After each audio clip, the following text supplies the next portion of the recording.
하나님, 오늘 또 주의 성전에 부르사 하나님을 찬미하며 하나님을 영화롭게 하며 하나님께 예배할 수 있는 축복의 시간을 허락해 주심에 감사합니다. 또한 부르시고 약속하신 말씀으로 우리에게 오늘도 허락하사 그 말씀이 우리 속에 열매가 되어 하나님 앞에 큰 은혜의 시간, 축복의 시간, 교통의 시간으로 함께해 주옵소서. 각 사람들의 삶과 마음과 영혼과 모든 것들을 살피시는 하나님께서 하나님의 계획대로 저들의 삶을 이끌어 주심에 감사합니다. 그 감사하는 자 마음속에 그 소망 중에 즐거워하며 승리하도록 도와주옵소서.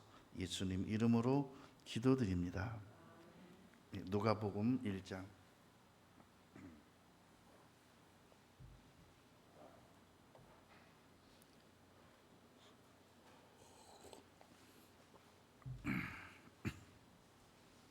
누가복음 1장 19절. 천사가 대답하여 가로되 나는 하나님 앞에 섰는 가브리엘이라. 이 좋은 소식을 전하여 내게 말하라고 보내심을 입었노라. 좋은 소식을 전하여 내게 말하라고 보내심을 입었노라.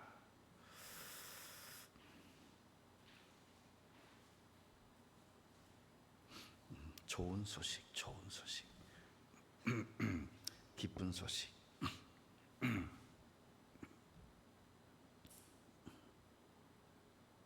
어린아이한테요, 손에 과자가 있는데 금덩이 주면서 과자하고 바꾸자고 하면 바꿀까요? 안 바꿔요. 왜죠? 저 금덩이는 먹을 수 있는 게 아니거든.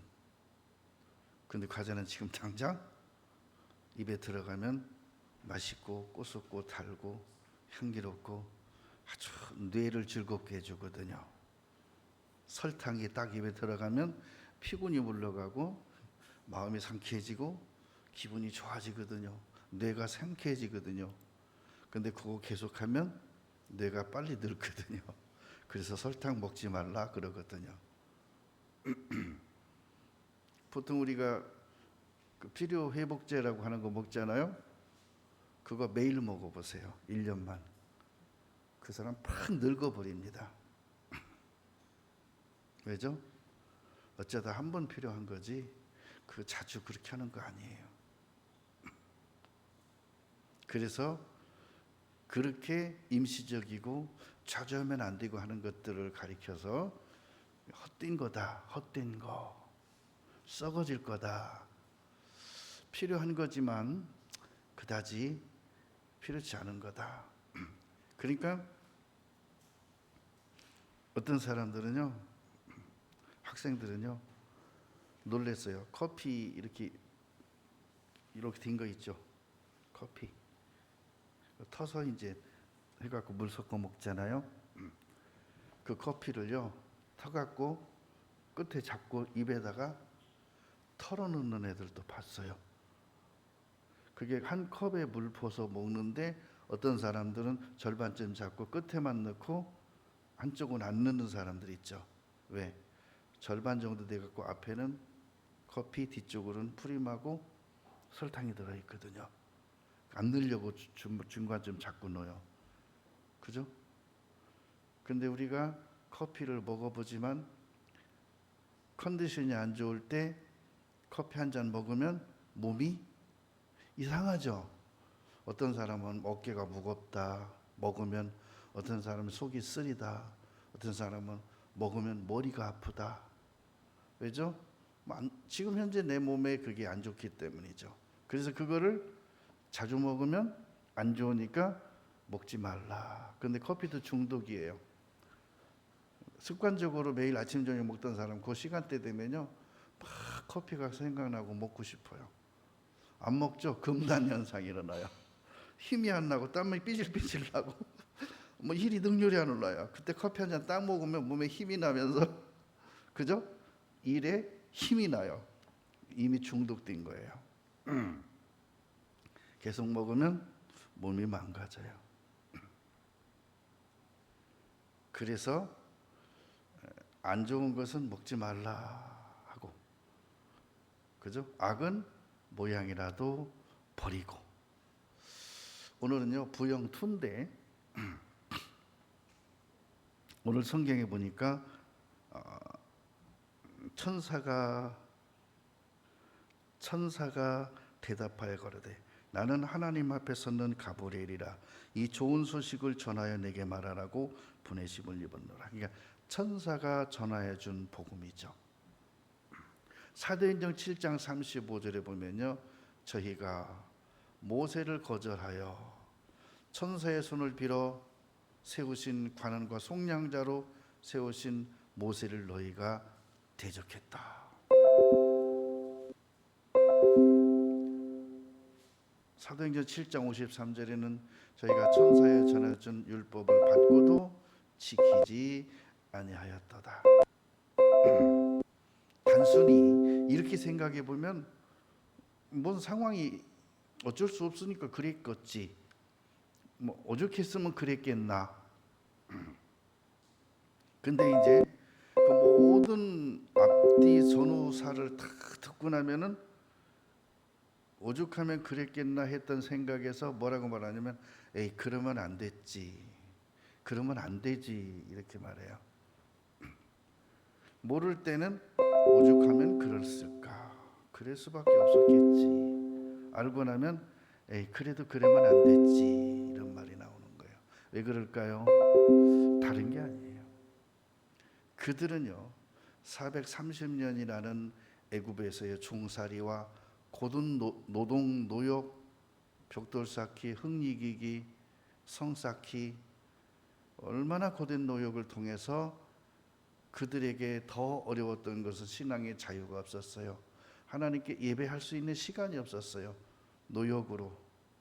그래서 그들이 하나님 앞에 그 고역으로 부르짖었더니 하나님이 그들의 부르짖음을 들으시고 모세를 보내사 그들을 속량케 하셨어요.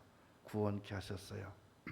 그리고 말합니다. 아브라함 때 약속했던 가나안 땅으로 이들을 인도하여 드리리라.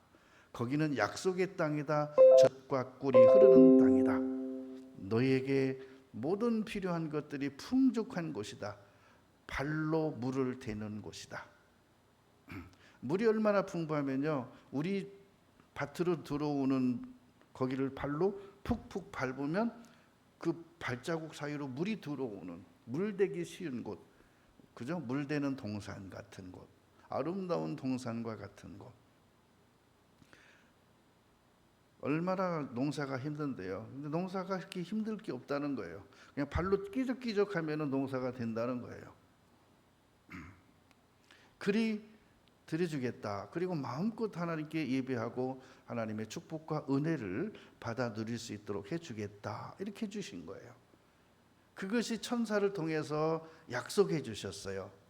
그러면서 그 약속의 보장으로 율법을 주셨어요. 율법은 우리에게 지키라고 준 게 아니라 복이에요. 우리는 그걸 지킬 수 없지만 그걸 준 것은 하나님 편에서는 내가 너에게 이 율법을 통해서 너와 나와의 약속을 지켜주겠다는 거예요. 근데 네가 지키지 않아도, 네가 율법을 범해도 나는 너와의 약속을 지켜주겠다. 네가 나와의 약속을 어겨도 나는 너에게 약속하신 것은 해로울지라도 주겠다. 한 가지 조건이 있어요. 그런데 지켜야 된다. 그러면서 안 지켜도 된다. 이 말이 앞뒤가 안 맞아요. 그죠?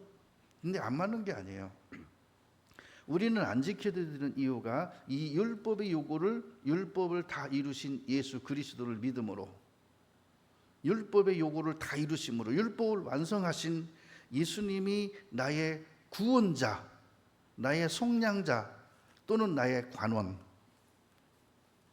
이기 때문에 내가 지켜서 하나님의 약속을 받고 지켜서 하나님의 약속 안에 들어가는 게 아니라 나를 대신에 지켜주시고 그분이 나의 주, 나의 주인, 그죠? 그리고 뭐라고 하면요, 양떼를 인도해 주는 누구라고? 에? 목자.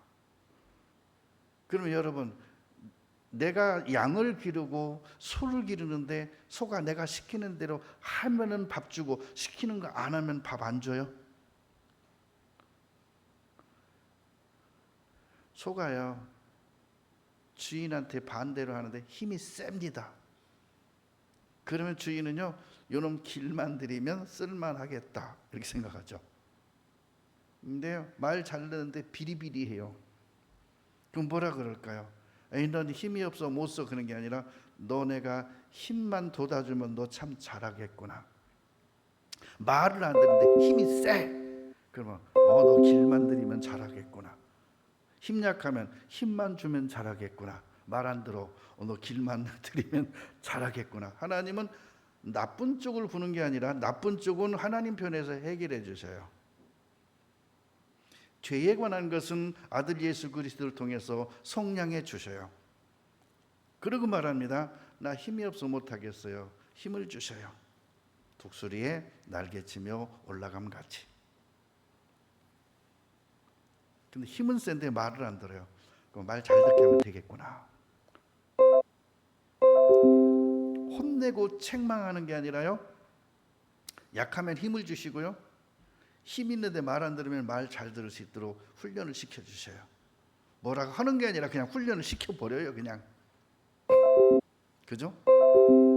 그래서 하나님께서 이스라엘 백성을 아브라함 때 약속한 대로 4대 만에 돌아오리라 한 약속대로 그들의 부르짖음을 들으시고 모세를 보내사 그들을 속량하셨고 구원하셨고 가나안으로 드리는데, 장정 걸음으로 7일, 아녀자나 일반 사람 걸음으로 14일이면 12일에서 14일이면 들어갈 수 있는 거리를 40년을 돌린 이유가 뭐라 그랬죠? 순종하는가 안 하는가 알고자 하여. 그 말은 뭐죠? 훈련시키는 거예요. 근데 이들이 이제 그 훈련 속에 40년 동안 광야를 통과하는 그 사이에 이들에게 무슨 일이 벌어지냐면, 가나안이 목적이 없어져 버렸어요. 갈 이유가 없어졌어요. 가고 싶지 않아져 버렸어요. 애굽으로 그냥 돌아가고 싶어졌어요. 여러분, 애굽으로 돌아가면 좋을 거 하나도 없습니다. 탈북한 사람이 다시 북한으로 돌아가면 그들은 인생 종칩니다. 여러 가지 그들의 맞는 여러 가지 선전용어로 쓰임받고 나중에 버림받아요.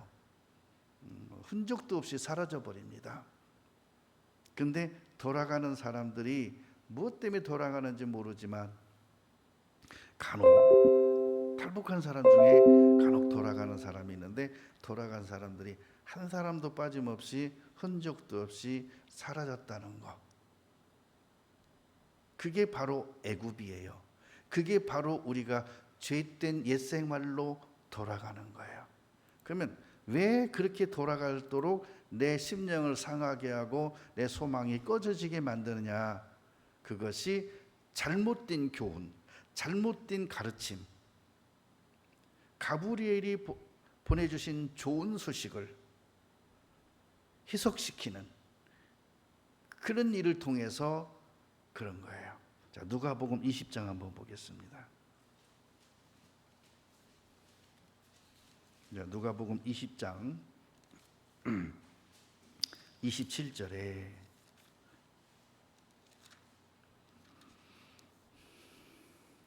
부활이 없다 주장하는 사두개인 중 어떤 이들이 와서 물어 가로되, 선생님이여, 모세가 우리에게 써 주기를 사람의 형이 만일 아내를 두고 자식이 없이 죽거든 그 동생이 그 아내를 취하여 형으로의 후사를 세울지니라 하였나이다. 그런데 7형제가 있었는데 마지아내를 취하였다가 자식이 없이 죽고 둘째가 셋째가 저를 취하였다가 7이 다 그와 같이 자식 없이 죽고 그 후에 8도 죽었나이다. 7이 다 저의 아내로 취하였으므로 부활 때에 그 중에 누이 아내가 되리까? 이 생각이 어디서 나왔다고요? 부활을 모르는 사람들, 부활이 없다고 생각하는 사람들, 부활이 지나갔다고 생각하는 사람들, 그들이 이런 질문을 하는 거예요. 그러니까 이 복음주의에 입각해서 성경 말씀에 입각해서 믿는 사람들에게 혼적인 질문을 하게 되면요, 꼭 이런 질문을 받는 기분이에요. 그런 질문을 받는 순간, 이 사람 구원 받았을까? 왜요? 근본이 안 돼 있고 기본이 안 돼 있고 중심 자체가 구원과 거리가 먼 사람이기 때문에, 그런 사람에게서 나오는 질문이기 때문에, 나는 확실한데요, 지식일 가능성이 높기 때문에 이런 질문을 받으면 이것에 대한 답보다는 먼저 뭐가 걱정이 되냐면, 이 사람 구원 받았을까? 이대로 죽으면 천국 갈 수 있을까?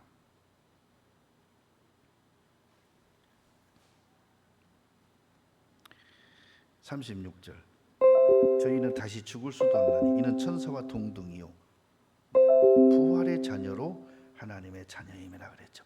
부활의 자녀. 자, 부활하면 천사와 동등이 된다. 그럼 천사는 결혼 안 하죠. 천사에게 아내가 있어요? 천사에게 자식이 있어요? 없죠. 우리가 생각하는 그런 가족의 개념이 아니죠. 그렇죠? 믿음이 하나가 되어서, 신앙이 하나가 되어서, 목적이 하나가 되어서 하나님만의 약속 안에 거할 때 그들이 가족이 형제요, 자매요, 모친이요, 친척이죠. 그걸 모르면, 부활을 모르면 이렇게 육신적인 것으로 이해가 안 돼서 설명을 하게 되는 거죠. 육신적으로.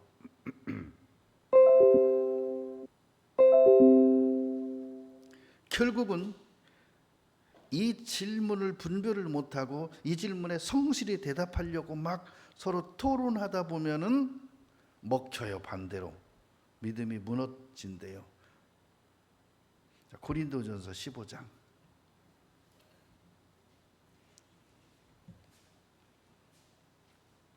고린도전서 15장 12절. 그리스도께서 죽은 자 가운데서 다시 살아나셨다 전파되었거늘 너희 중에서 어떤 이들은 어찌하여 죽은 자 가운데서 부활이 없다 하느냐. 만일 죽은 자가 부활이 없으면 그리스도도 다시 살지 못하셨으리라. 그리스도께서 만일 다시 살지 못하셨으면 우리의 전파하는 것도 헛것이요 또 너희 믿음도 헛것이며, 이렇게 말하죠. 교회 다니는 사람들은 다 믿는다고 말합니다. 난 하나님 믿습니다. 난 예수님 믿습니다. 근데 어느 날 속이 상해서 이제 교회 안 나가게 되죠. 그럼 뭐라는지 아세요? 나 오늘부터 하나님 안 믿을래요. 나 오늘부터 예수님 안 믿을래요. 뭐죠? 너 원래 안 믿었었는데 뭘 오늘부터 안 믿어? 15절, 또 우리가 하나님의 거짓 증인으로 발견되려면이, 자, 이 증인은 부활의 증인이죠. 예수님이 다시 사셨다라는 증인. 우리가 하나님이 그리스도를 다시 살리셨다고 증거하였습니다. 만일 죽은 자가 다시 사는 것이 없으면 하나님이 그리스도를 다시 살리시지 아니하셨으리라. 만일 죽은 자가 다시 사는 것이 없으면 그리스도도 다시 사신 것이 없었을 터이요. 근데 중요한 건 이거예요. 예수님의 부활을 믿지 못하고 우리도 그 믿음 안에서 같이 부활한다는 사실을 믿지 못하면 너는 아직 죄가 해결되지 않은 자다. 그리스도께서 다시 사신 것이었으면 너희 믿음도 헛되고 너희가 여전히 죄 가운데 있을 것이요. 그러니까 난 영원한 속죄 받았어요. 내 죄는 다 용서받았어요. 하나님 하나도 기억지 않으셨다 하셨어요. 근데 부활은 내가 열심히 해야 될 것 같아요. 잘 믿어야 될 것 같아요. 어찌 보면은 암송을 많이 해야 될 것 같아요. 기도 많이 해야 될 것 같아요. 그는 여전히 죄 가운데 있을 것이요. 그 뭐죠? 또한 그리스도 안에서 잠자는 자도 이미 그 믿음을 갖고 죽은 자 가운데도 그들도 망하였으리니. 지옥 간다 그들도. 야, 이거 무서운 말이죠. 그렇죠? 엄청 무서운 말이에요. 그래서 부활을 반대하지는 않지만 부활을 전하지 않는 것도 똑같은 종류죠. 똑같은 사람이에요. 그러면 이스라엘 사람들이 출애굽을 해서 광야 40년 가는 동안 그들에게는요, 가나안의 하나님의 약속이 의미를 상실한 거예요. 의미가 없어요. 재미가 없어요. 여러분, 부활신앙이 그래요. 너무 삶에 찌들고 너무 물질에 눌리고 너무 환경에 마음 뺏기면 이렇게 약해질 수 있어요. 어차피 부활할 건데 뭘 내가 어떻게 한다고 해서 더 커지고 작아지고 그런 거 아닌데, 지금 당장 급한 건 지금 우리 집안에 이 문제인데, 여러분 그건 뭐라고 말하냐면요, 한날 소꿉장은 아니다. 애들이 시장터에서요 나름대로 송도 쌓고 맛있는 밥상도 차려놓고 열심히 서로 막 장난하고 놉니다. 그러다 저녁 때 돼서 각자 부모님들이 애를 부릅니다. 아무개야 밥 먹어, 아무개야 빨리 와. 그러면요 하고 놀던 거 그냥 그대로 놓고 집으로 갑니다. 그 성싼 거 들고 안 가요. 조개 껍질 밥상 안 들고 가요. 왜? 집에 가면 진짜 밥상 있으니까. 그죠? 풀뿌리 캐다가 진역에 넣고 담아놓은 거 그거 안 들고 가요. 그거 누가 먹어요? 집에 가면 진짜 맛있는 나물이 있으니까, 국이 있으니까, 엄마의 사랑이 있으니까. 그거 들고 가는 사람 누가 있어? 애기들 중에 어떤 애는 놀다가 엄마가 어서 와 그러면요 그 놀던 걸 놓고 가는 게 아니라 발로 확 찌니기고 가요. 그런 애도 있어요. 또 망가뜨려 놓고 가요. 왜? 좀 늦게 가는 애들 나 간 다음에 그거 갖고 놀지 말라고. 심술이 심보가 조금 그런 애도 있어요. 그 애는요 가면서 발로 그걸 지니고 갔다고 막 성질 나갖고 막 씩씩대고 막 너 내일 보자고 난리 쳐요. 근데 걔도요 엄마가 부르면 가면서 똑같이 그러고 또 가요. 또 걔도 의미가 없는 거예요. 근데 놀 때는 그 전부예요. 그거 갖고 막 서로 싸움하고 막 코피도 터져요. 막 네 거 내 거 해가면서. 여러분, 부활이 확실치 않으면요 이 세상 것에 대해서 그렇게 집착한다는 거죠. 자, 디모데후서 왜 그렇게 집착하게 만드느냐?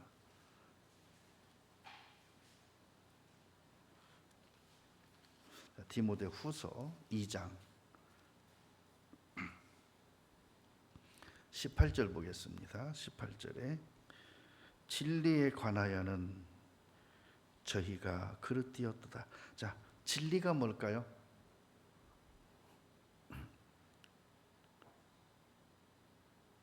진리에 관하여 잘못되었다. 이걸요 다음 기절로 설명하면 부활에 관하여는 잘못되었도다. 부활이 이미 지나갔다 하므로 어떤 사람들의 믿음을 무너뜨리느니라. 진리를 알지니 진리가 너희를 죄에서 자유케 하리라. 그런데 이 진리에 대해서 오해하게 되면 믿음이 무너진다. 그러니까는 진리를 믿는다고 하는데 어찌 보니까 내가 진리를 오해했어요. 잘 몰랐어요. 그 순간 그 사람은 무너진다는 거예요. 예를 들어서요. 마지막 시대 환난 시대가 온다. 주님 재림하시기면 공중 들림으로 받는다. 다 올라간다. 그러면서 그 공중 들림, 주님 재림의 시점을 환난 전이냐 환난 후냐 이걸 가지고 엄청나게들 싸웁니다.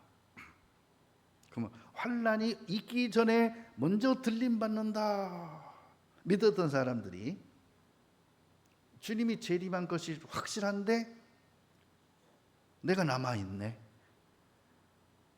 그래서 내가 구원 못 받아서 남았나 해봤더니 올라간 사람 하나도 없네. 다 남았네. 그리고 정부에서, 그죠? 국제사회에서 막 억압이 들어오기 시작하고 개인 재산 하나도 용납 안 하고 다 나라에서 몰수해 가고, 그리고 배급받게 만들면서 배급도 짐승에게 절하는 자에게, 우상을 숭배하는 자에게 조금씩 먹을 거 주겠다고. 안 하면 없어. 은행에 있는 돈 다 그들이 막아서 가져가 버리고, 그동안 내가 20년 동안 들어놓은 적금 10원 하나 안 빼고 지네들이 다 가져가고, 노령연금 안 주고 다 자기들이 가져가 버려요. 그리고 집, 뭐 밭, 논, 가지고 있는 부동산과 동산 다 자기들이 가져가 뺏어가요. 그 이제 먹을 것이 없고, 예수님 믿으면은, 예수 믿는 사람은 거기에서 다 제외시킨다 그러면서 안 주고 뭐 먹고 살아. 그럼 어떻게 된지 아세요? 완전히 꼭지가 돌아갔고요. 몽둥이 들고 죽창 들고 어디로 가는지 아세요? 담임 목사님 쫓아갑니다. 죽이겠다고. 왜죠? 나 잘못 가르쳐서 나 망했다고. 왜 거짓말했냐고. 목사도 자기가 그렇게 믿었으니까 그렇게 가르쳐줄 거 아니야? 뭐라 그럴 거요? 이제 와서 제가 죄송합니다. 성경을 몰라서 잘못 가르쳤습니다. 그러면 될까요? 지금이라도 그럼 잘못 가르쳤으면 내가 이제라도 성경적으로 가르쳐 주겠습니다 하고 가르쳐 줄까요? 모르는데? 목사가 모르는데 어떻게 가르쳐 줄까요? 그러면 환난기 때 있을 일과 산난기 때 하나님이 우리를 향하신 계획과 뜻과 하나님 우리를 어떻게 보호할 것이며 어떻게 보존할 것이며 환난 끝에는 어떻게 하나님이 어떻게 진행해 갈 것에 대해서 가르쳐줘야 내가 참고 기다리고 인내하고 이길 수 있는 것이죠. 안 가르쳐주고 어떻게 알아요? 끝이 안 보이는데. 그렇죠? 그래서 그때는 믿음이 다 깨진다 그랬어요. 다 배반한다 그랬어요.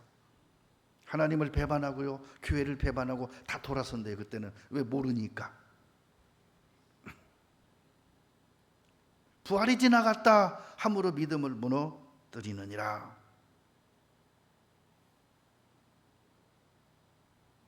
그러나 하나님의 견고한 터는 섰으니, 하나님의 견고한 터가 뭐예요?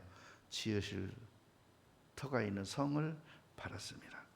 인침이 있어 일렀을 때, 인침이 뭐예요? 마음에 확신을 하나님이 심어주는 거예요. 내 마음판에 기록해 주시는 거예요. 내 영혼에. 주께서 자기 백성을 아신다 하며 또 주의 이름을 부르는 자마다 불의에서 떠날지어다 하였느니라. 절대 못 떠나죠. 왜? 확신이 없으니까.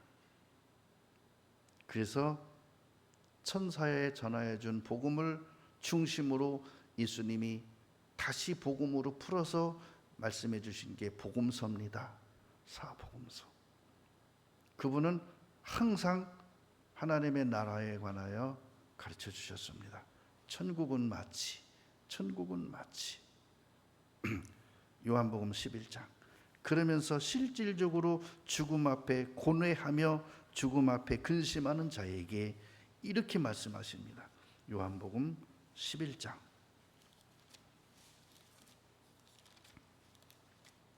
요한복음 11장 25절. 예수께서 가라사대 나는 부활이요 생명이니 나를 믿는 자는 죽어도 살겠고 무릇 살아서 나를 믿는 자는 영원히 죽지 아니하리니 이것을 네가 믿느냐? 자, 뭐라 그랬죠? 나 예수님 믿어요. 근데 그 예수님이 그렇게 말합니다. 너 나 믿어? 그래. 나 믿으면 다시 살겠고, 그죠? 나 믿으면 부활할 거야. 그거 믿니? 예수님 나를 믿는다 그러니까, 예를 들어서 여러분이요, 나 장 목사님 믿어요. 그래요? 그럼 나 뭘 믿는데요? 나에 대해서 뭘 갖고 믿는데요?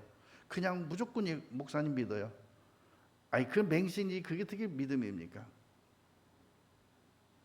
뭔가가 있잖아요. 내용이, 믿음의 내용이. 그래서 마르다가 예수님을 믿는다고 하는데요, 부활도 믿어요. 근데 문제는 부활의 시기예요. 그죠? 부활의 시점 뭐죠? 주님 재림 때 우리 부활할 것 같아요. 지금 오라버니가 죽었어요. 예수님이 그를 살리려고 오셨어요. 근데 뭐라 그러죠? 주님 재림 때나 우리 오라버니 살 것 같아요. 아니야, 믿으면 부활해. 그러니까 무릇 살아서 나를 믿는 자는 영원히 죽지 아니하리니 이것을 믿느냐? 그러니까 뭐라고 말했어요? 가로되 주여 그러하외다. 믿는데, 그러면서 주는 그리스도시요 세상에 오시는 하나님의 아들이신 줄 내가 믿나이다. 야, 그렇게 믿는데요. 마리아도 그래요. 뭐라고요? 그러하외다. 주는 그리스도시요 세상에 오시는 하나님의 아들이신 줄 내가 믿나이다. 세상에 오시는 아들 재림. 그랬더니 마리아도 그러죠? 주님 여기 계셨으면 우리 오라버니가 안 죽었을 겁니다. 무슨 말이야? 믿으면 하나님의 영광을 보리라 하지 않았느냐? 돌을 옮겨 놓으라 하니 옮겨 놓죠. 근데 문제는 이거예요. 주님 다시 오실 때로 믿고 있습니다.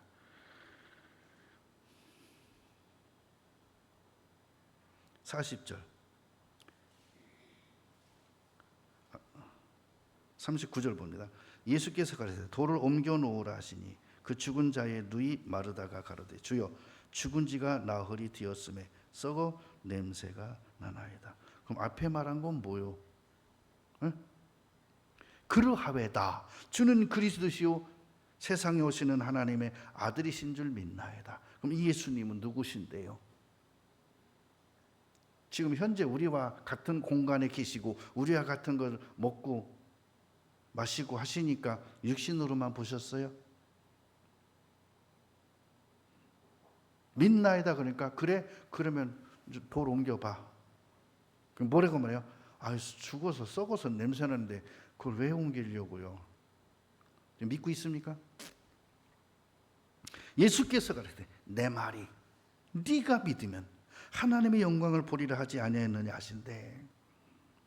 돌을 옮겨 놓으니 예수께서 눈을 들어 우러러 보시고 가라사대 아버지여 내 말을 들으신 것을 감사하나이다.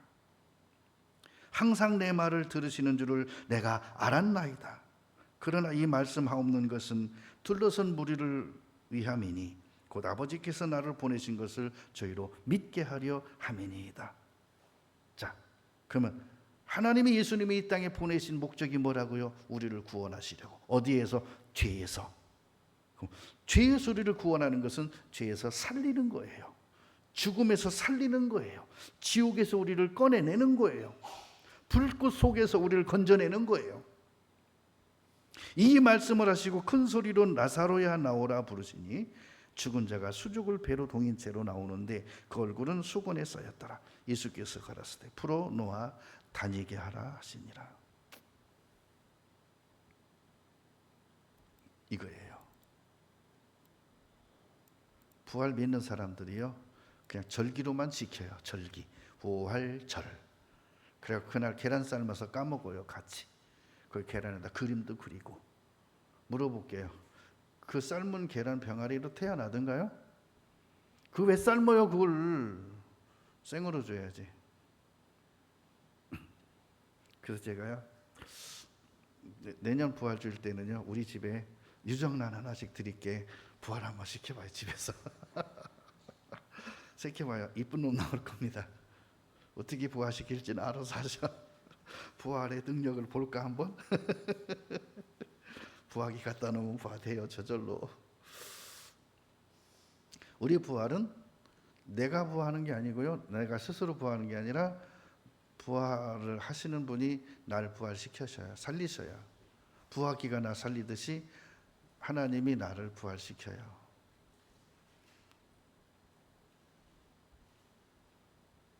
자, 사도행전 24장 15절. 저희의 기다리는 바 하나님께 향한 소망을 나도 가졌으니. 자, 하나님을 향한 소망을 가졌대요. 이 소망이 뭐예요? 나의 기쁨 나의 소망 되시며 나의 생명이 되신 주. 응? 소망이 생명이래요. 그러면 생명은 어떤 생명이냐? 영원한 생명, 줄이면 영생, 곧 의인과 악인의 부활이 있으리라 합니다. 이 부활은 영생을 얻었다, 영원한 생명을 얻었다. 그러므로 나는 죽어도 살고 살아서 믿으면 영원히 죽지 않는다.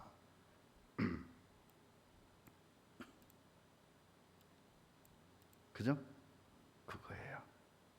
영원히 죽지 않는다.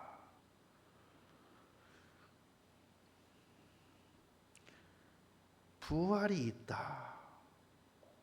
자, 고린도전서 15장 50절 봅니다. 고린도전서 15장 50절. 형제들아, 내가 이것을 말하노니 혈과 육은 하나님의 나라를 유업으로 받을 수 없고 또한 썩은 것은 썩지 아니할 것으로 유업으로 받지 못하느니라. 49절. 우리가 흙에 속한 자의 형상을 입은 것 같이 또한 하늘에 속한 자의 형상을 입으리라. 자, 부활을 하는데요, 부활할 때는 내 영혼이 어떤 형상을 입는다. 부활의 옷을 입는다. 아기가 태어나면 배너저고리부터 입기 시작하잖아요. 그러면서 크면서 그에게 맞는 옷을 사주죠. 그의 신분에 맞는 옷을. 그래갖고 얘가 고등학교 들어가면 교복을 사줘요. 군대 가면 군복을 줘요. 특별한 회사에 가면 회사에서 주는 옷을 입고 일을 해요.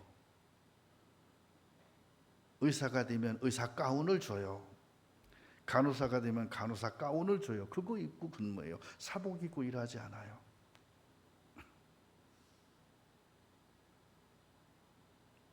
형상을 입으리라. 부활의 옷이에요. 그러면 우리는 어떤 모습으로 부활해서 어떤 형상을 입을 것이냐? 자, 35절 봅니다. 누가 묻기를 죽은 자들이 어떻게 다시 살며 어떠한 몸으로 오느냐 하리니, 어리석은 자여, 너의 뿌리는 씨가 죽지 않으면 살아나지 못하겠고 또 너의 뿌리는 것은 장래의 형체를 뿌리는 것이 아니요 다만 밀이나 다른 것의 알갱이 뿐이로되 하나님이 그 뜻대로 저에게 형체를 주시되 각 종자에게 형체를 주시느니라. 여기서 이렇게 말했어요. 어떻게 다시 삽니까? 그 살아나는 몸은 어떤 몸입니까? 두 가지를 물었어요. 그러니까 뭐라 했는지 아세요? 어떻게 삽니까? 그러니까 야, 씨가 죽지 않으면 어떻게 살아나지? 근데 씨가 썩어지진 않잖아. 썩는 것 같이 보이지만 껍질은 썩지만 속은 싹이 나잖아.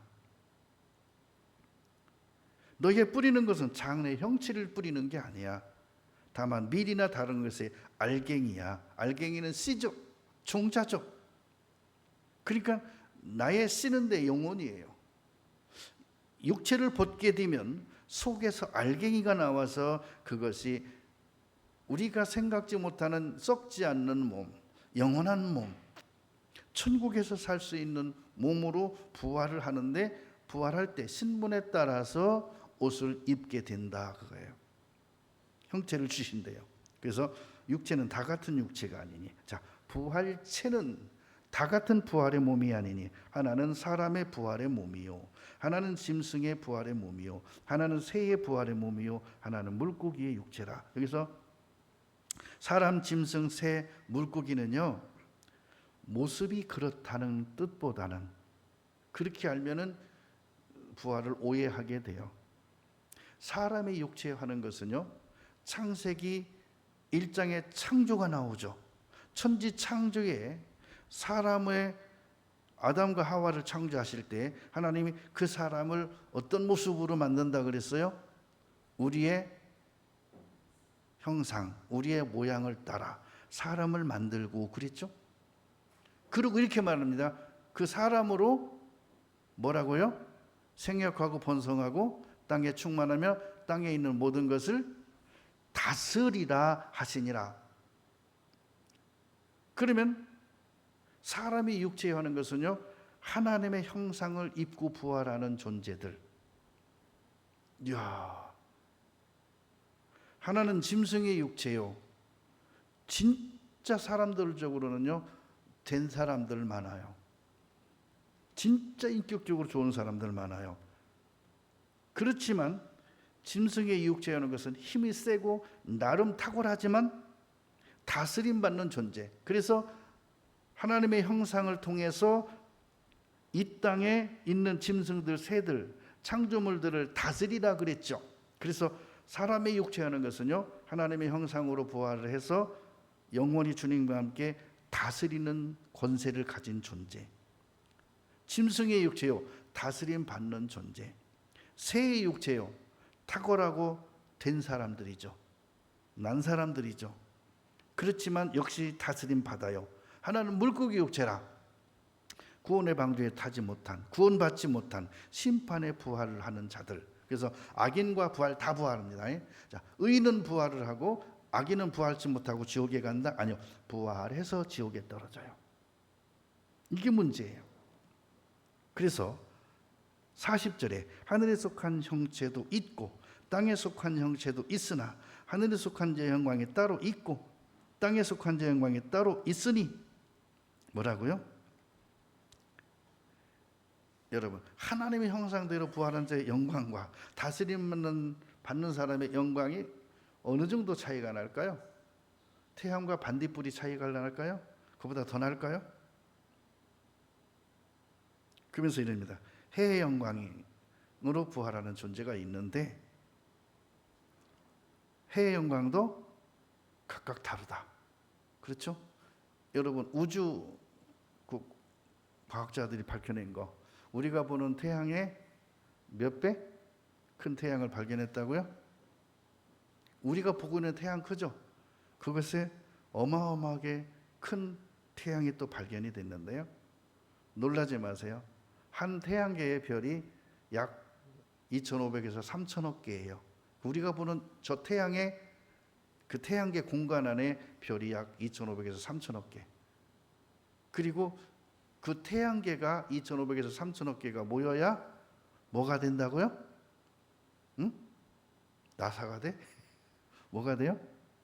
우주가 돼요. 응? 그럼 우주 안에는 태양이 몇 개 있다고? 약 3,000억 개. 우주가 3,000억 개 정도 모이면 대우주가 되는 거예요. 은하가 되는 거예요. 은하. 어마어마한 거예요. 그럼 그 안에 태양이 몇 개예요? 우주 안에만도 3,000억 개인데요. 응? 태양이 몇 개입니까? 근데 그 태양의 크기가 각각 다르대. 우주에요, 약 태양이 3,000억 개 있는데 그 중에 발견된 태양이 우리가 보고 있는 태양의 몇백 배, 몇만 배 큰 것들이 있대요. 밝혀졌어요. 그래서 해의 영광도 다르며 달의 영광도 다르며 별의 영광도 다른데 별과 별의 영광이 다르도다. 42절에 죽은 자의 부활도 이 중에 하나와 같이 받게 된다. 너는 어떤 부활의 모습으로 해서 부활의 옷을 입을 거냐? 응? 죽은 자의 부활도 이 중에 하나와 같을 것인데, 그러니까 여기서 너는, 여기선 기회가 있는 거죠. 준비하라 그랬어요. 이 세상에서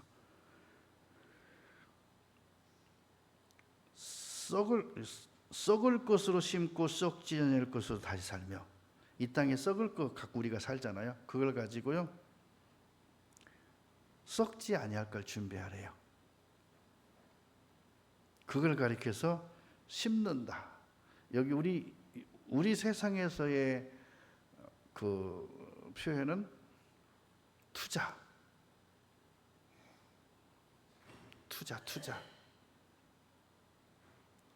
욕된 것으로 심고 영광스러운 것으로 살며. 그러니까 썩지 아니할 것으로 해서 썩을 걸 가지고 심어라. 또 영광스러운 것으로 해서 욕된 것을 가지고 심어라. 약한 것으로 심어서 강한 것으로 살 산다. 육의 몸이 있지? 이거 벗으면 신령한 몸이 있다. 육의 몸이 있은 적도 신령한 몸이 있느니라. 그럼 이제부터 부활은 이렇구나. 이렇게 부활하는 거야. 하나님 그렇게 계획하고 계시구나. 그럼 나를 향하신 하나님의 계획의 프로젝트는 어떤 것을 가지고 계획을 하셨을까? 그러면 내가 하나님을 뜻대로 살 수는 없지만 나를 위해 이 모든 것을 이루어 놓으신 예수 그리스도, 나의 주인 되신. 그래서요, 찬양에도 그런 게 있죠. 내가 주인 삼은 것, 내가 주인 삼은 것 내려놓고. 찬양하셨죠? 내가 주인 삼은 거 다 내려놓고 오직 뭐라겠죠? 그 가사가? 좀 얘기해봐요. 내가 가사가 생각이 안 나서 그래. 내가 주인 삼은 것 모두 내려놓고, 그 다음에 주 대신, 그죠? 나의 주 대신 그분. 이제 그렇게 이제 그렇게 이제 우리 살면 되는 거예요. 내려놓는 게 중요한 거예요. 비우는 거, 놓는 거.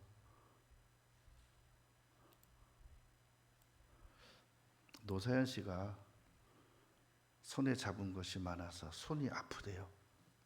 등에 짊어진 게 많아서요. 너무 인생이 무거웠대요. 허리가 아팠대요. 끝에가 뭐라니 가서요? 저 높은 곳을 향해 함께 가야 할. 그렇게 하죠. 결국은 뭐요? 잡았던 거 손이 아프니까 놨어. 등에 짊어졌던 거 내려놨어. 그러고 함께 저 높은 곳을 향해 가자. 그런 노래예요. 그런 노래 부르면서도요, 안 나. 성경에서도 너라 그런데 안 나. 그러고 힘들어서 해. 자, 골로새서 3장 보겠습니다. 골로새서 3장 1절.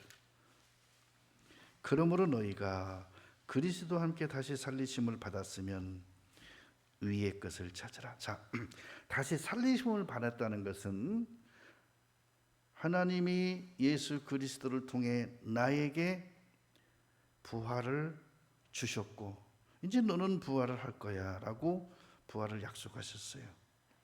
다시 살리심을 받았어요. 그래서 우리는 거듭났다 그래요. 그래서 옛사람은 십자가에 함께 못 박아 죽고 죄는 모두 물에 떠내려 보내고 난 다시 살아났다. 그래서 십자가에 함께 못 박았고 내 죄를, 그리고 세례받을 때 나의 모든 지나간 것은 물에 다 떠내려 보냈고 이제 새롭게 태어났다. 살아났다. 거듭났다. 거기는 그리스도께서 하나님 우편에 앉아 계시느니라. 거기를 찾아라. 주님이 계신 하나님 우편, 거기를 생각하라. 위의 것을 생각하고 땅의 것을 생각지 말라. 너희가 죽었고. 뭐에 대해서 죽었어요? 이미 십자가의 죄에 대하여 죽었고, 이미 죄의 습관에 대한 것은 물에 씻었고, 너희 생명이 그리스도와 함께 하나님 안에 감추었음이니라. 우리 생명이신 그리스도께서 나타나실 그때에 너희도 그와 함께 영광 중에 나타날 거래요. 이게 이제 내가 부활해서 입은 옷이에요. 해와 같이 빛나는 옷, 그죠? 빛나는 옷, 해같이 빛나리. 천국에서 해같이 빛나리. 10절 봅니다. 새 사람을 입었으니, 옛사람과 행위를 벗어버렸고 새 사람을 입었으니 이는 자기를 창조하신 자의 형상, 자기를 창조하신 자의 형상, 나를 창조하신 자의 형상을 조차 뭐까지? 생각이 아니라 지식이에요. 그러니까 옛 지식은 비우고 잘못된 지식은 뽑아내고 씻어내고 오기역은 지워버리고 새롭게 하심을 받는 자니라. 그래서요, 생각이 바뀌지 않으면 생활이 안 바뀌어요. 행동이 안 바뀌어요. 생각이 바뀌었어도 행동이 바뀌기까지는 최소한 15일 걸린대요. 그것도 15일 동안 연습한 자에게만. 연습 안 하면 안 바뀌어요. 생각은 있어도. 여러분, 일하다 보면 내가 나를 다치게 하죠.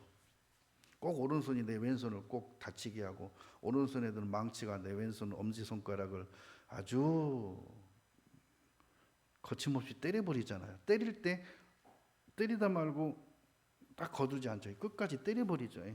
갖고 막 엄지손가락이 막 새카맣게 멍들어가지고 그러죠. 근데 얘는 때려놓고 미안하지도 않아. 그죠? 얘는 막 지금 막 손가락이 난리 났는데. 자, 여러분,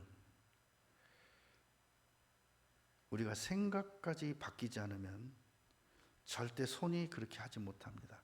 근데 똑같은 손인데요. 자, 우물을 파 그랬어요. 머리가 내 손에 우물을 파래요. 어떤 사람은 우물 파려고 삽 찾는 사람이 있고요. 어느 사람은 우물 파려고 꽃갱이 찾는 사람이 있고요. 어느 사람은 우물 파려고 우물 팔 업자를 찾는 사람이 있어요. 우물 파려고 찾기는 찾았어. 근데 뭘 찾아요? 삽을 찾는 사람이 있고 꽃갱이 찾는 사람이 있고 우물 파는 업자를 찾는 사람이 있어요. 여러분, 누굴 찾을래요? 삽 들고 팔래요? 최소한도 10m는 파야 되는데 10m면 3층 건물 높이입니다. 그걸 땅속으로 파고 들어가야 되는데 파다가 무너지면 어떡하려고? 무너지면 속에서 죽는데.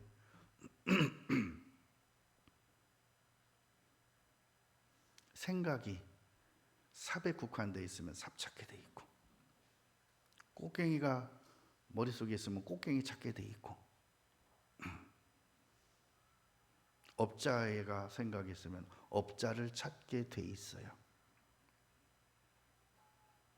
우리가 삶의 목적이, 인생의 목적이 위에 있으면, 저 하늘에 있으면 그걸 찾게 돼 있고요. 목적이 이 땅에 있으면 그걸 찾게 돼 있어요. 그래서 목적이 새로워져야 돼요. 지식이 새로워져야 돼요. 생각이 바뀌어야 되는 거예요. 어떻게 바뀌냐? 말씀을 배우고 확신한 일에 거할 때 바뀌는 거예요. 그 생각을 어떻게 바꿔요? 노력해서, 기도해서, 산에 가서 혼자 수행하면 잡념이 더 생겨요. 집이 더 걱정되고요. 그럼 어떻게 바뀌어요? 그 생각이 배우고 확신한 일에 거하라 그랬어요. 고린도후서 3장입니다.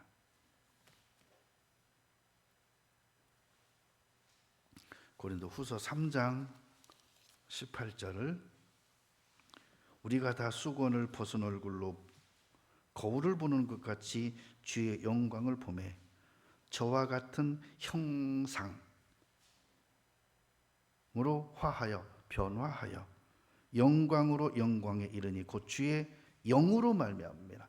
어떻게 이렇게 주의 같은 형상으로 화할 수 있어요? 주의 영. 자, 주의 영이 뭡니까? 내 이름으로 보내실 성령. 성령을 힘입어 성령의 지시하심을 따라 성령의 가르치심을 받아 성령과 동행함으로 성령의 순종함으로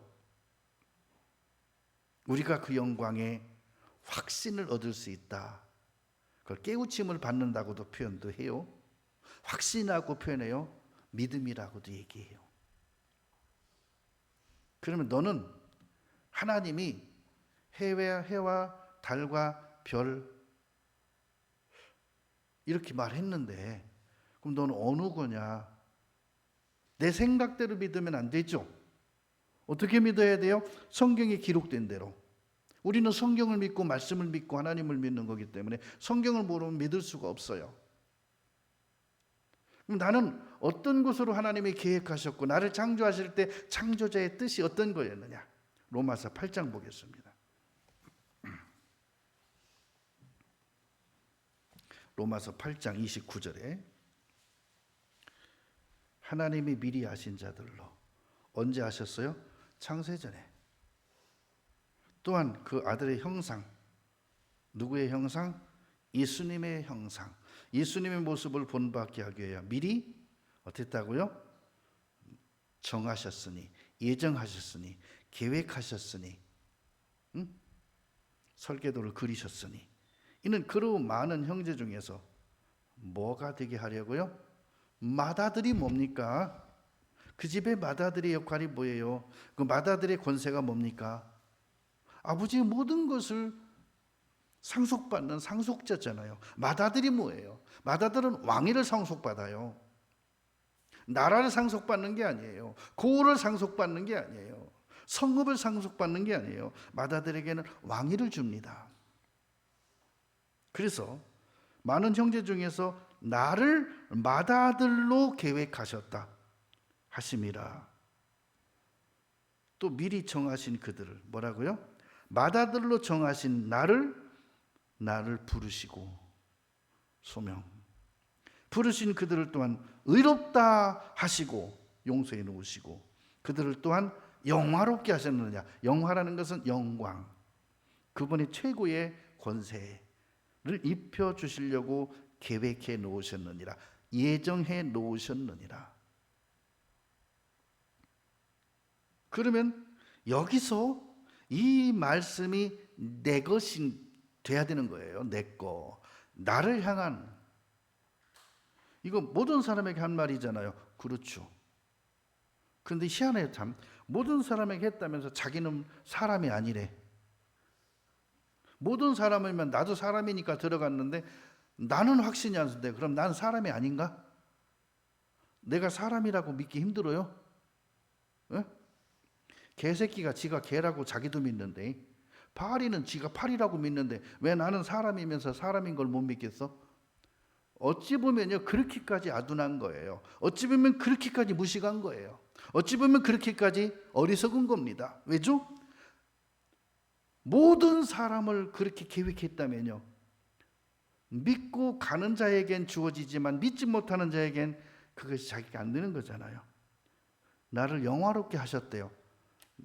몰라서 이 복음을 못 들어서 못 믿는 사람이야. 그렇다 하지만 전해 주는데도 못 믿는다면 얼마나 어리석냐. 그래서 미리 정하신 그들을 또한 부르시고 부르신 그들을 또한 의롭다 하시고 의롭다 하신 그들을 또한 영화롭게 하셨느니라. 뭐라고요? 이러이러한 부활의 종류를 하나님이 정해놓고 사람을 향해서는 하나님의 형상인 아들의 형상대로 그들을 본받게 하고 부활시키기 위해서 예정해 놓으셨고 그를 그렇게 지명해 부르셨고 그를 의롭다고 인정하셨고 그리고 그에게 입을 옷 영화의 관, 영화, 부활의 몸을 영화라 그래요.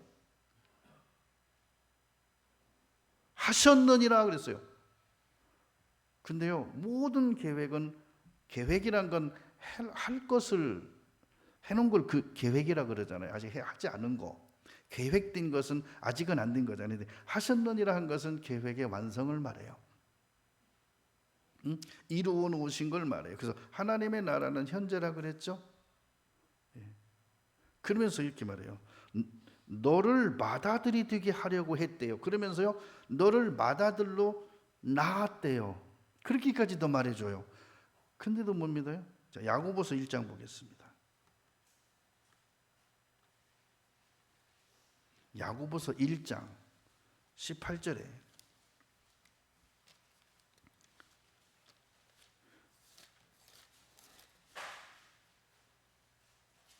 야고보서 1장 18절에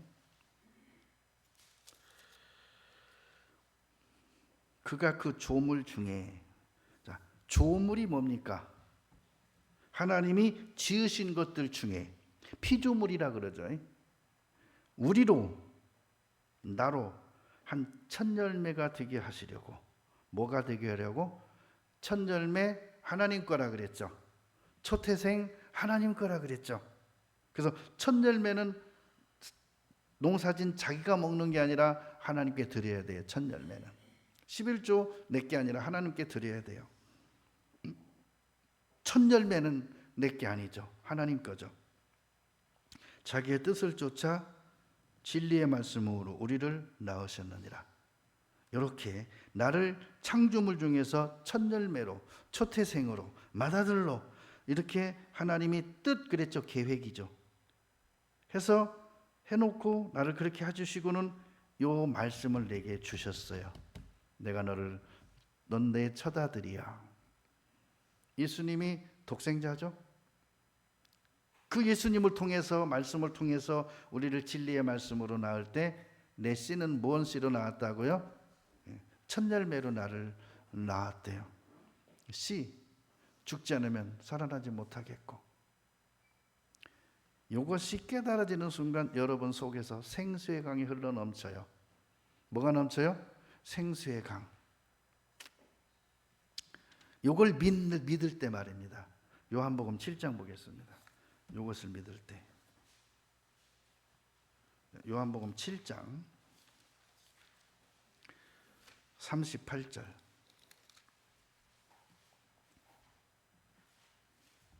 나를 믿는 자는, 자, 여기서 나를 믿는다는 건 뭐예요?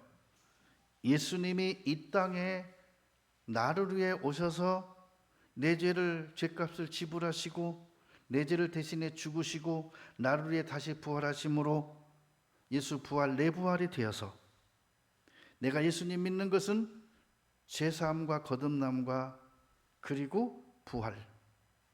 이걸 믿는 자는 성경에 기록해 놓은 것 같이, 이름과 같이 그 배에서 여러분의 영혼 속에서 생수의 강이 흘러나리라. 자, 생명수 강은 어디서부터 흘러나오죠? 주님의 보좌로부터. 자, 생명수가 어디서부터 흘러나와요? 주님의 보좌로부터. 근데 이 생명수가 여러분 속에서 흘러나온대요. 그럼 여러분은 뭐가 된 거예요? 주님의 보좌. 장자들의 총회라고 표현합니다. 그렇게 됐다. 그렇게 해놨다. 네 거다. 너를 위해서. 그러니까 여러분 속에서 생수의 강이 흐르면 여러분은 이미 성전이 된 거예요. 그렇죠? 그뿐이겠습니까? 여러분은 하나님 보좌에 함께 앉은 자가 되는 거예요. 그러면서 뭐라는지 아세요? 조금만 참아. 내가 금방 갈게. 조금만 참아. 자, 어떤 비보를 들었습니다. 갖고 비보를 듣고는 가면서 막 내 발이 땅에 닿는지 어쩐지 모르게 막 가면서 그러죠. 제발 살아만 있어. 이제 교통사고 이제 듣고 전화 받았다면 나 갈 때까지 살아만 있어줘. 막 그러면 간다잖아요. 여러분, 사람도요. 내가 사랑하는 사람, 내가 아끼는 사람이 어떤 비보를 듣게 되면 가면서 막 제발 좀 살아만 있어줘. 좀 많이 안 다쳤으면 좋겠어. 우리 주님이 다시 오시는 날, 나를 얼마나 사랑하셨으면 나를 위해 대신 십자가에서 목숨을 주셨겠어요? 그는 같은 마음일 거예요. 우리보다 더 애절한 마음으로 날 찾아오실 거예요. 그래서 우리는요, 끝까지 지켜야 돼요. 요한계시록 22장 보겠습니다.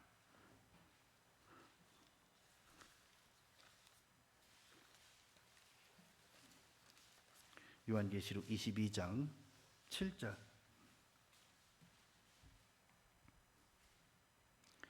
보라, 내가 속히 오리니. 이 책의 예언의 말씀, 내가 속히 오리니 성경에 기록된 것을 지키는 자가 복이 있으리라. 뭐 하는 자가 복이 있어요? 지키는 자. 그러면서 이걸 지키려면 얼마나 참아야 돼요? 견뎌야 돼요? 요한계시록 14장. 그 성도들의 인내예요. 14장 12절. 성도들의 인내가 여기 있나니. 자, 성도들의 인내가 어디에 있어요? 이 약속의 말씀을 끝까지 지키는 거. 이게 인내예요. 참고 견디는 거. 저희는 하나님의 계명과 예수 믿음을 지키는 자 아니라 예수님을 뭘 믿는다고요?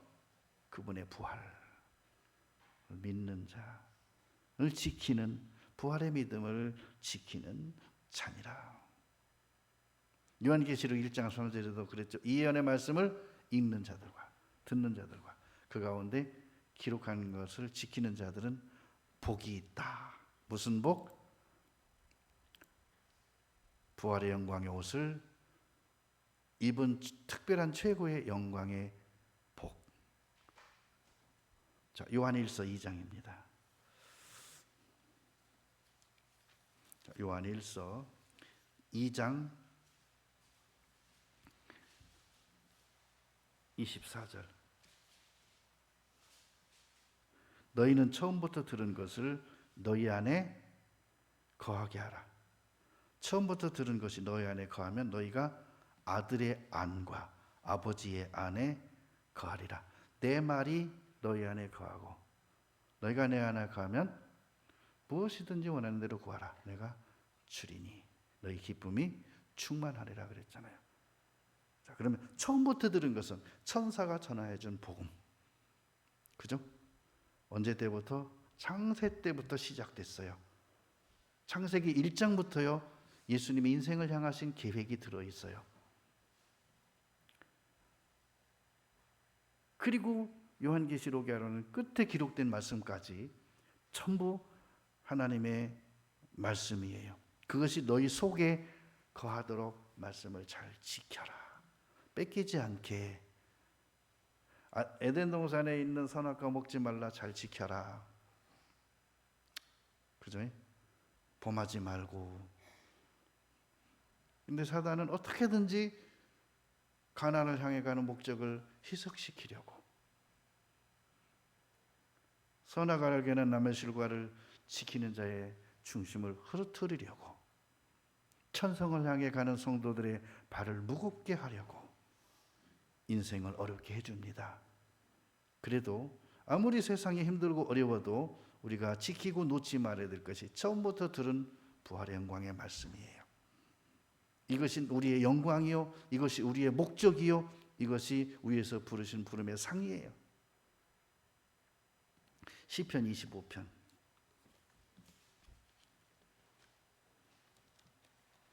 시편 25편 10절입니다.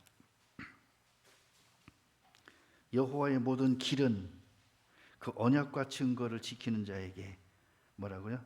자, 여호와의 모든 길이 뭐예요? 진리, 그죠? 진리의 길. 내가 그 길을 가는 자, 그 신앙의 길을 걷는 자, 좁은 길을 걷는 자, 좁은 문으로 들어가는 자는 그 언약과 증거를 지키는 자에게 인자와 진리래요. 지키지 않으면 광야 40년 걸었던 이스라엘 사람들처럼 좌우로 치우치게 되고 뒤로 돌이키게 되고 원망하게 되고 광야에서 다 엎드러지게 돼 있어요. 이것이 마귀 사단이 우리를 이 세상에 엎드러지게 만드는 일들이에요. 여기서 우리가 잘 분별하고, 그렇죠? 이기고 끝까지 지키고. 근데 주님이 뭐라 그러냐면 속히 오신대요. 조금만 기다리래요. 우리는 그래서 이 소망을 가지고 주님 오실 때까지 갈 수 있는 거예요. 한 주간도 그 믿음과 그 소망으로 세상을 이겨나가며 여러분의 마음과 환경을 사랑으로 덮으시면 좋겠습니다. 함께 기도하겠습니다. 고마우신 주님 감사드립니다. 이 땅의 전무인 것 같이 그랬는데 눈을 떠보니 주님이 위해서 부르신 부름의 상이 있었습니다. 이제 알았으니 이것을 마음에 품고 뺏기지 않고 주님 오실 때까지 지켜 승리하기 원합니다. 저들의 마음을 붙잡아 주시고 삶을 권고해 주옵소서. 예수님 이름으로 기도드립니다. 찬송하겠습니다.